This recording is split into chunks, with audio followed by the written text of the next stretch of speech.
already mentioned one, when all they can ask about is the pay. And then also looking at the resume itself, if they have hopped a lot, that's always a red flag for me. Why do they only stay somewhere 6 months, 9 months, a year? Why is there a big gap possibly? Now, we all know maybe you've taken care of, an elderly parent or had a thing happen in your life. There's those kinds of things. But, especially when you see they've hopped from facility to facility, that's a red flag for me.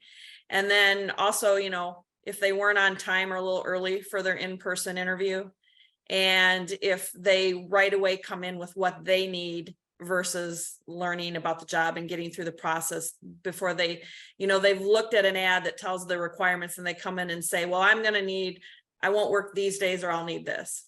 So that always is kind of like, I guess, you don't fit. I'm not going to hire the person to fit them. They need to fit what the business needs. Can't add a whole lot to that. Punctuality was my first one as well. I'm not punctuality, but lots of job hopping.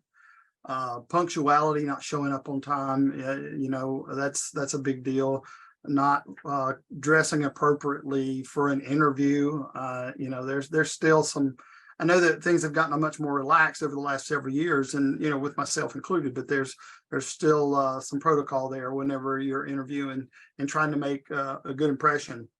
And I think, as far as green flags, if the conversation flows naturally, if it's, just a good conversation, and maybe they're able to give you some examples of things that they've done that would apply to what they would be doing for you, or how they've overcome some obstacles that might fit the role that they're applying for. Other green flags for me are part of our interview process. Is we always take the person out on the property, because again, like Terry, I don't always want somebody who's had the experience, because I don't want to retrain somebody else's bad training or the baggage they had from being a disgruntled employee somewhere else.